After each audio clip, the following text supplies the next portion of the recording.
Olá, sou a professora Paula, professora de Química, seja bem-vindo à nossa aula. Hoje nós iremos falar sobre misturas e separação de misturas. Vamos lá acompanhando o nosso slide. Misturas, o que significa misturas?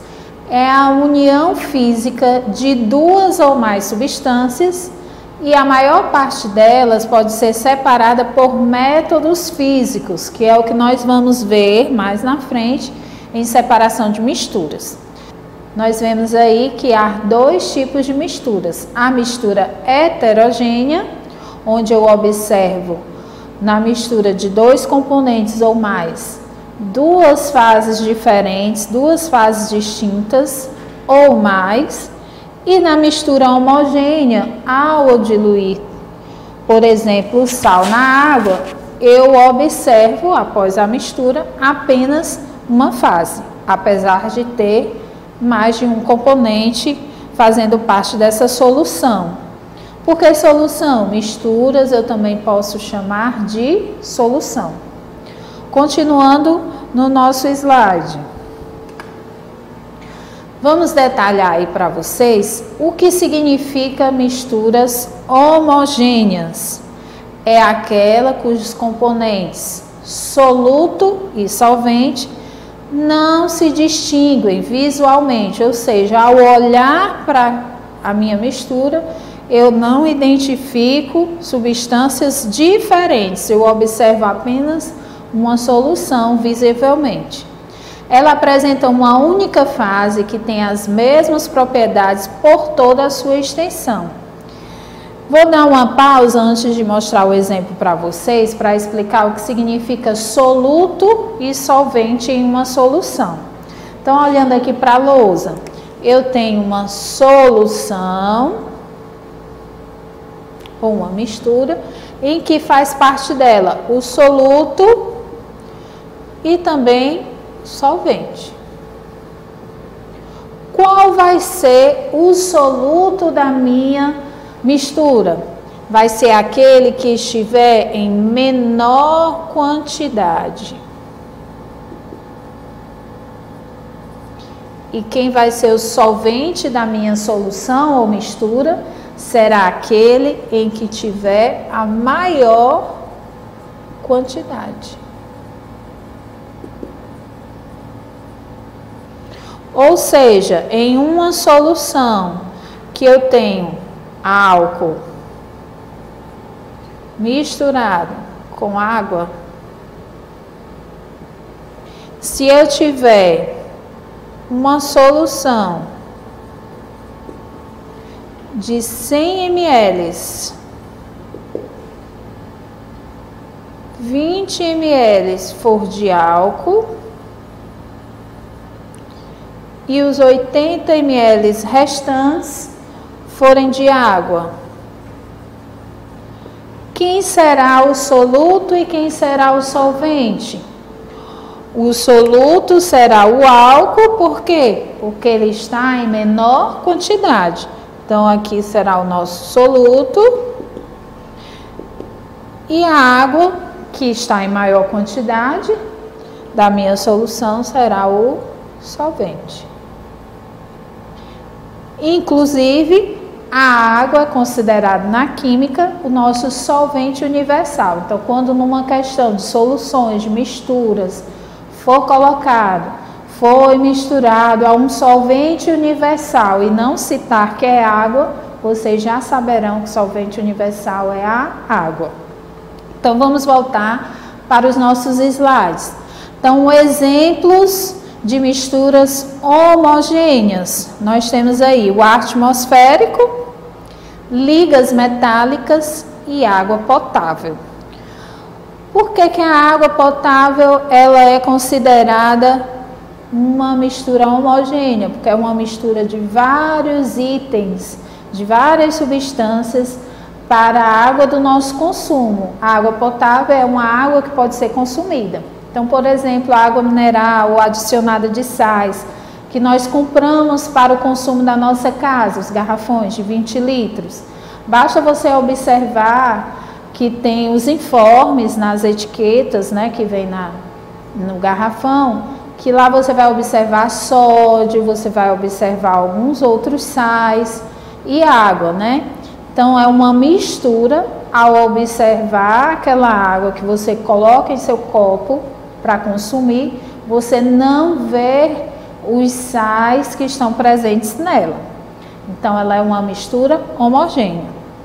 No caso de ligas metálicas, o que são ligas metálicas? É uma mistura de metais em que você não observa a diferença entre eles. Nós temos aí um exemplo da aliança de ouro 18 quilates.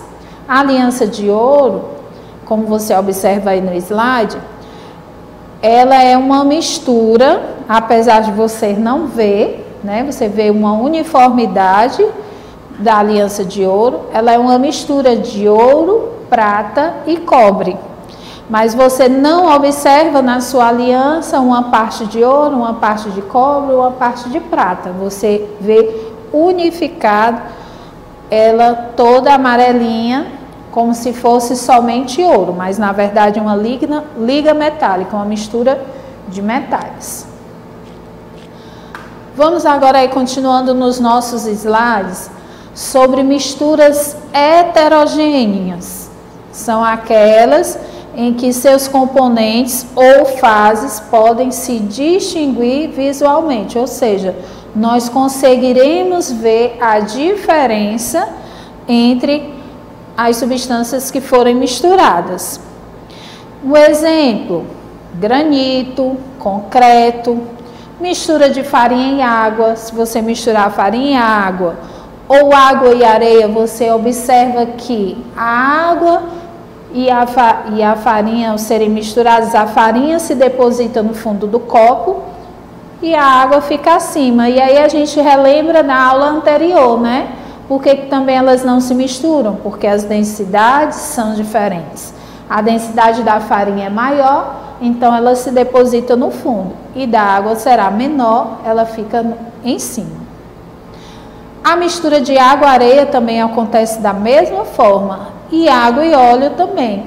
Por que que a água e o óleo não se misturam? Porque as densidades são diferentes. A densidade do óleo é menor, portanto fica em cima, e a densidade da água é maior do que a do óleo, portanto fica embaixo. Então nós observamos aí esse exemplo em que nós temos 3 fases. Embaixo do copo, do fundo do copo Becker, nós temos a areia, no meio nós temos a água e acima da água nós temos o óleo. Então nós temos 3 fases e 3 componentes diferentes. Então agora, pessoal, vamos exercitar.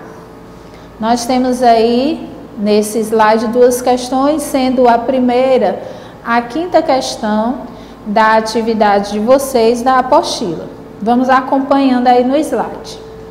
A água sanitária é uma solução que pode ser preparada dissolvendo-se cerca de 2,5 gramas de hipoclorito de sódio em água até completar 1 litro.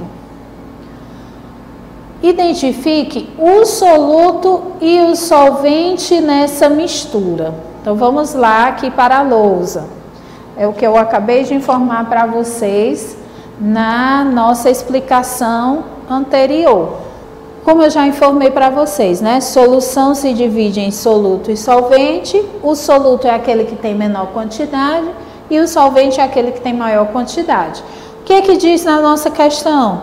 Nós vamos fazer uma mistura para fazer uma água sanitária com hipoclorito de sódio e água. A quantidade de hipoclorito de sódio qual é? 2,5 gramas. Bem pouquinho, né? Aproximadamente aí 1 colher. Se a gente for observar e visualizar assim mentalmente essa quantidade. E água até completar 1 litro. Então você vai pegar uma garrafinha, né? Colocar aqui 2,5 gramas de hipoclorito de sódio e colocar água até chegar a 1 litro. Então observe que a quantidade aqui da água vai ser bem maior. Então, a água, como nós já sabemos também que é o solvente universal, ela vai ser o nosso solvente e o hipoclorito de sódio será o nosso soluto. E assim a gente responde essa quinta questão. Vamos retornar agora para o nosso slide para a gente resolver a nossa próxima questão sobre misturas. Observe a representação dos sistemas 1, 2 e 3 e seus componentes. O número de fases de cada um é respectivamente. Então, nós vamos observar essas imagens, onde no frasco 1 nós temos água, óleo e gelo. No frasco 2, água gaseificada e gelo. No 3, água salgada, gelo, óleo e granito. Então, nós vamos observar cada um deles e ver quantas fases representa para que a gente possa responder a questão. Então, o que nós temos aqui? Eu fiz novamente o desenho, né, da nossa questão. Nós temos o frasco 1 com a água, o gelo e o óleo. Frasco 2, água gaseificada e o gelo.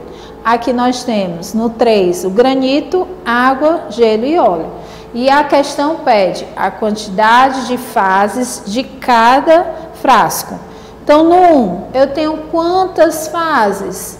Eu tenho a água, o gelo e o óleo. Eu tenho 3 fases, apesar de ter só 2 componentes. Por que só 2 componentes? Porque a água só muda o seu estado físico, líquido e sólido. Ela permanece água, um único componente. E o outro componente é o óleo. No 2, nós vamos ter água gaseificada. Então, eu tenho a água, a formaçãozinha aqui do gás carbônico, que é o gás, e os bloquinhos de gelo. Então, eu tenho 3 fases e 2 componentes. O gás carbônico formando o nosso gás, água líquida e sólida formando um único componente. Então, nós temos 2 componentes. Aqui no 3, o que nós temos? Água salgada. Isso quer dizer que eu tenho água e sal, né? O granito, os bloquinhos de gelo e o óleo.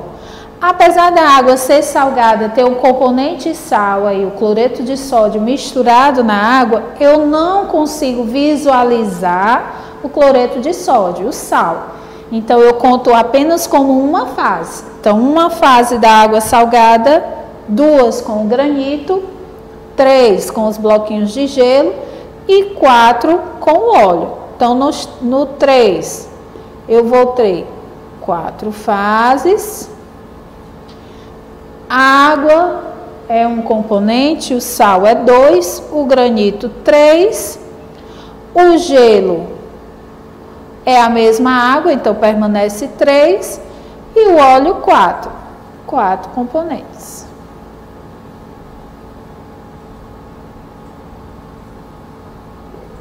Mas a questão só me pede a quantidade de fases. Então, qual é a ordem aí? 3, 3 e 4. Qual é o item da nossa questão? Vamos voltar ali para os slides. Nós temos o item B, 3, 3 e 4. É a resposta correta. Então, vamos acompanhar agora o nosso slide para a última questão sobre misturas. Então, o que é que nós temos aí? Nós temos 2 colunas em que nós teremos que associar corretamente as duas. Então, na primeira coluna, nós temos mistura líquida homogênea constituída por 2 substâncias. Mistura bifásica formada por 3 substâncias, é o item B. C, mistura trifásica, ou seja, 3 fases formadas por 2 substâncias distintas. Item D, uma solução líquida. Item E, uma mistura homogênea constituída por 3 substâncias. Então, nós teremos aqui, vamos para a lousa. A próxima coluna, nós vamos ter, aqui no meu desenhozinho, nós temos no item 1, água e álcool, que nós temos aqui, ó, uma fase apenas, e areia, que vai ficar embaixo. No item 2, nós temos uma mistura com gás carbônico, oxigênio e água vapor. No item 3, nós temos uma mistura de água e sal. No item 4, nós temos areia, que vai se depositar no fundo, água e bloquinhos de gelo, água sólida. E no último, nós temos álcool hidratado, né? Que é álcool hidratado, então ele possui água. O que é que nós vamos agora associar? O que é que nós vemos no item 1? Nós observamos duas fases, ou seja, uma solução bifásica com 3 componentes. Qual é o item que nos fala isso? Mistura bifásica formada por 3 substâncias. É o item B. Aqui no 2 nós temos, né, vapor de água, gás carbônico e oxigênio. Ela é uma mistura homogênea constituída por 3 substâncias. Então, nós não conseguimos no ar aqui observar e diferenciar quem é o gás carbônico, quem é o oxigênio e quem é a água vapor. Então, aqui é o item E.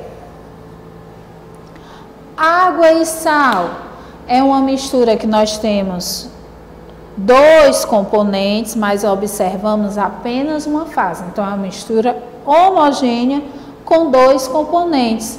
Qual é o que fala aí na primeira coluna? É o item A.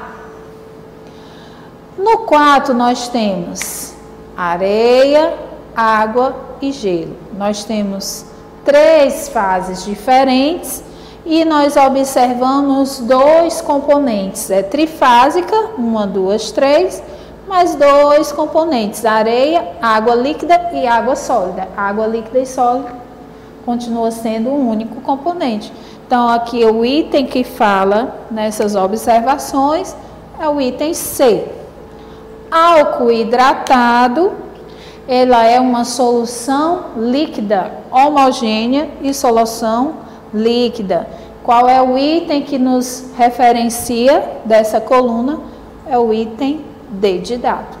E com isso nós finalizamos os exercícios sobre misturas. Vamos passar agora acompanhando os nossos slides com separação de misturas. Qualquer separação de misturas só é possível se seus componentes tiverem propriedades diferentes. Então, nós estudamos até agora 3 propriedades físicas bem importantes que serão utilizadas para a gente fazer essa separação, que é a densidade. A partir das densidades diferentes, nós poderemos fazer a separação dessas misturas. Temperatura, difusão e ebulição. Então, através aí da destilação, a gente vai conseguir separar substâncias diferentes com pontos de fusão e ebulição diferentes. Vamos conhecer algumas formas de separação de misturas. Eu separei aqui para vocês algumas formas e a gente vai acompanhando através da imagem aqui dos slides. Nos acompanhe. Nesse próximo slide, nós veremos a primeira, filtração. Quem nunca fez um cafezinho utilizando papel filtro? Então, nós utilizamos aí uma filtração simples. Nós iremos separar o sólido do líquido. Então, nós temos aí o pozinho de café, que fica no papel filtro. Quando eu coloco água fervente para solubilizar o pó do café, eu vou separar. O pó ficará no papel filtro e o líquido descerá para a xícara ou para a chaleira, o recipiente que eu estiver utilizando para fazer o meu cafezinho. Um outro utilizado bastante no nosso dia a dia, peneiração, né? Para peneirar farinha, peneirar alguns suco, quando a gente vai fazer um suco de goiaba, que tem ali as sementes, ou um suco de maracujá, então as sementes vão ficar na peneira e o líquido vai passar. Então também é uma separação entre líquido e sólido. Continuando, nós temos agora a flotação, que serve para separar sólidos de diferentes densidades. Esse exemplo aí, nós temos um líquido de densidade intermediária entre dois sólidos, que é a areia e a serragem, aquelas raspinhas de madeira. Então, elas têm uma densidade bem mais leve, fica acima, então consigo separar. A água aí no meio e a areia fica abaixo. Nós temos o nosso próximo aí, decantação. A decantação, nós utilizamos essa imagem dessa química que está segurando aí, é um funil de decantação ou um funil de separação, onde eu posso utilizar dois líquidos de densidades diferentes. O líquido que fica abaixo tem a densidade menor, o líquido que fica acima terá a densidade maior. Então, esse funil de decantação, ele tem uma torneirinha que, ao abrir, eu deixo descer o líquido de menor densidade.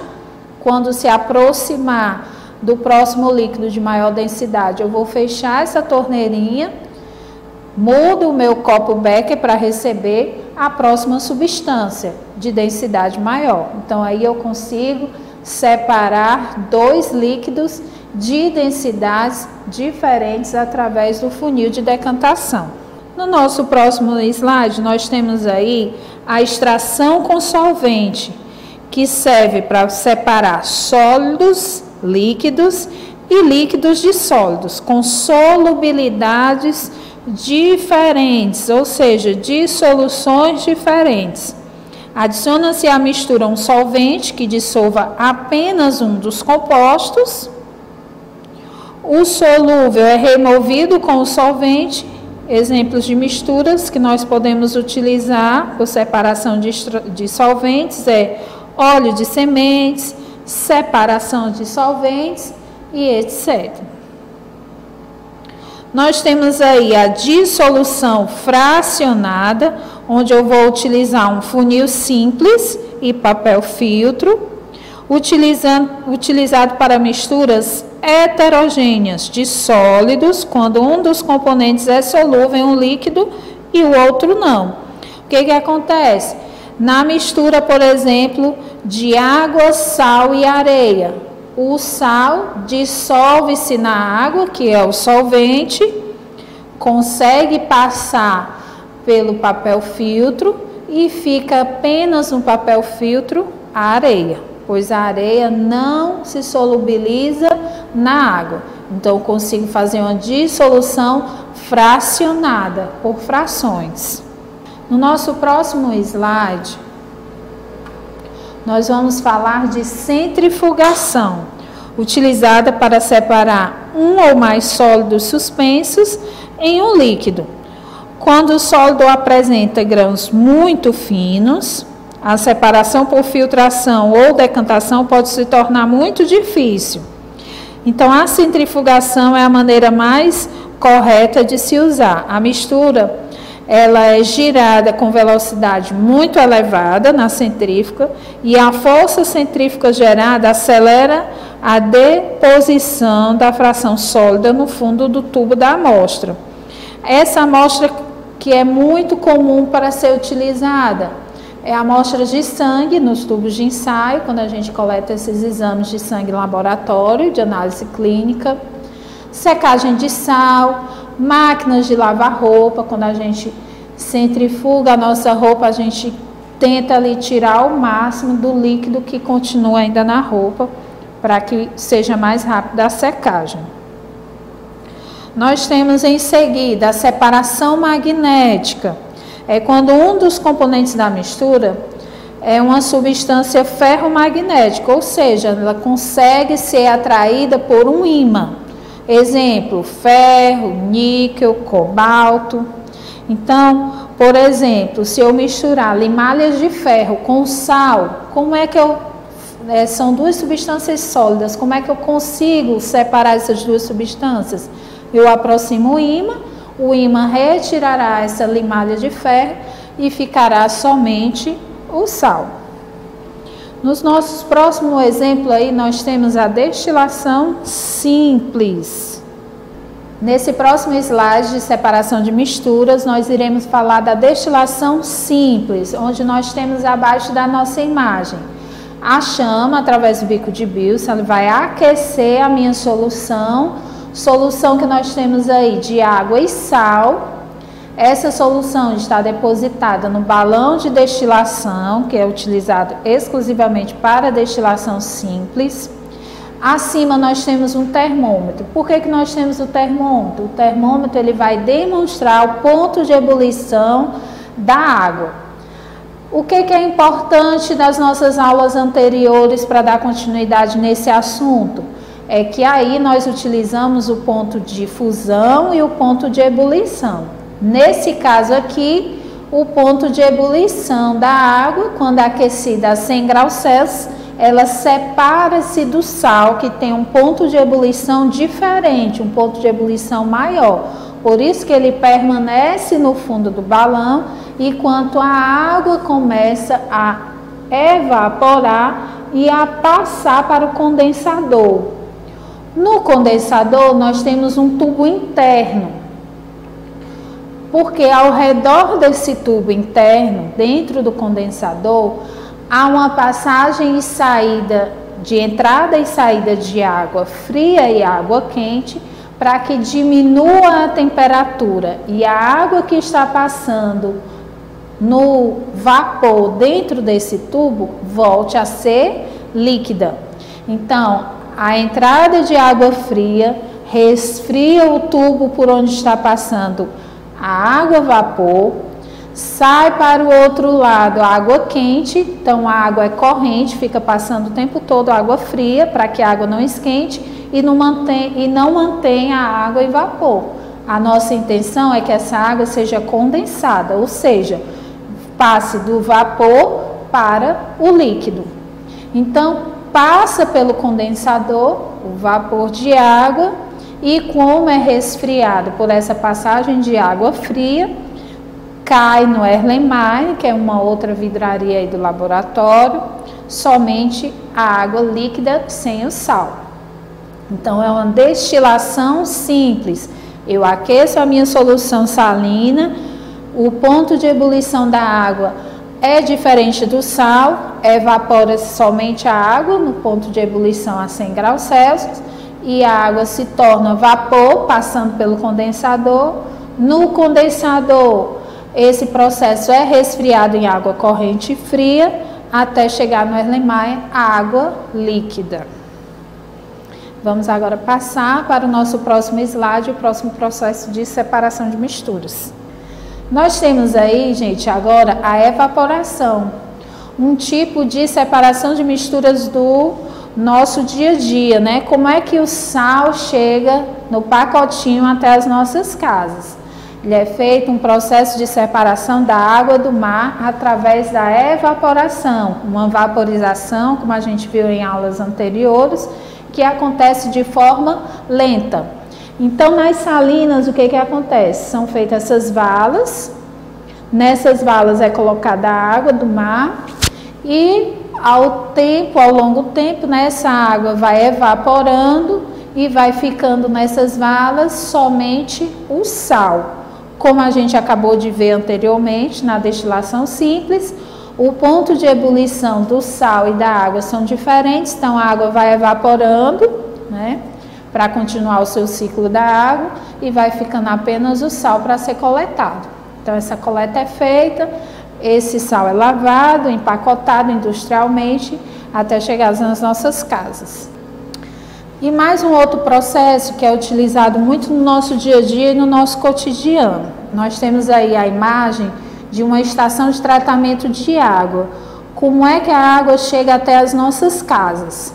Até a caixa d'água e a gente utilizar essa água que pode ser usada para tomar banho, para cozinhar e etc. Então vamos lá, nessa imagem nós temos a estação de tratamento de água, onde acontece diversos processos de separação de misturas, até a água chegar à nossa casa, na nossa caixa d'água, pronta para o uso, né, doméstico, tanto para banho, cozinhar, lavar roupas, louça e etc. Então a gente tem aí uma represa com esse líquido, com essa água, a adutora de captação da estação de tratamento recebe essa água. No primeiro momento, o que é colocado? Sulfato de alumínio, cal e cloro. Por quê? O sulfato de alumínio ele vai interagir com algumas moléculas, por exemplo, sujeiras, né? E vai formar flocos. E aí a gente chama do processo de floculação.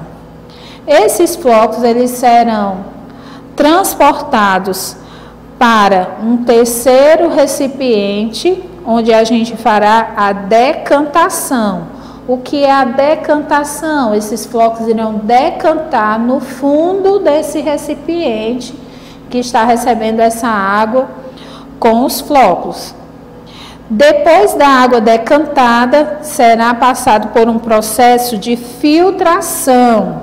Filtração com carvão ativado, que é um potente adsorvente, com areia e cascalho. Inclusive, para quem ainda utiliza aqueles antigos filtros na nossa casa, né, utilizada aquelas velas dentro do filtro, ela é utilizada com carvão ativado, porque ele é um poderoso adsorvente de matérias que nós não podemos consumir. Então, passando por esse processo de filtração com carvão ativado, areia fina e grossa e cascalho, é passado para um reservatório de água, e nesse reservatório de água é colocado cloro e flúor. Cloro para desinfectar algum micro-organismo que possa apresentar ainda nessa água que foi filtrada. Flúor, porque em alguns tempos atrás foi criada uma lei para colocar o flúor na água para que as crianças, os adultos, ao escovar os dentes, tivesse essa quantidade de flúor na água, para o tratamento também dos dentes. Em seguida, desse processo de desinfecção através do cloro e da presença do flúor, esse reservatório de água tratada é encaminhada, né, através da estação de tratamento de água das nossas cidades para os reservatórios, e dos reservatórios é distribuído para as nossas casas. Então agora vamos, após esses conteúdos de separação de misturas, vamos exercitar. Então vamos lá, vamos acompanhar nos nossos slides ainda. Essa é uma questão que está na apostila de vocês, a questão 6. Indique um método para separar os componentes das seguintes misturas: limalha de ferro e sal de cozinha. Isso eu acabei de comentar na nossa aula, né? Nós podemos utilizar um ímã, e esse processo de separação é chamado de separação magnética. Item B, células vermelhas e plasma sanguíneo. Ele é um processo de centrifugação utilizado quando a gente coleta um exame de sangue, por exemplo, fazer um hemograma. Então há um processo de separação aí das células vermelhas do plasma através da centrifugação. No item C, vinagre e azeite. O vinagre e o azeite a gente pode utilizar um processo de decantação, porque o vinagre e o azeite têm substâncias com densidades diferentes, então eles vão ficar em fases diferentes, e através da decantação você pode transferir o líquido que está acima para um frasco e o outro líquido para outro frasco. Uma decantação simples, ou através do funil de decantação, onde o líquido que estiver abaixo você coloca num frasco e o líquido que estiver acima, após, você abre a torneirinha e transfere esse líquido para o outro frasco. Água e areia. Também podemos utilizar o processo de decantação, que eu mencionei anteriormente, mas também podemos utilizar o processo de filtração simples, onde eu utilizo um funil simples, coloco um papel filtro, misturo água e areia, verto sobre esse funil e aí vai ficar no funil a areia e vai descer para o frasco a água. Açúcar e pó de vidro. Eu posso fazer uma extração com solventes. Como é que eu posso fazer isso? Diluir essas duas substâncias, na água. A água vai se misturar ao açúcar e não ao pó de vidro. Então, eu vou extrair o açúcar através da dissolução com a água. Vamos agora para a nossa segunda questão. Associe as atividades do cotidiano abaixo com as técnicas de laboratório apresentadas a seguir. Preparar um cafezinho com café solúvel. Notem que esse café não é aquele pozinho que eu vou utilizar no funil simples e papel filtro, é um café solúvel. Então, eu vou apenas misturar com água. Então, aí será o quê? Uma solubilização.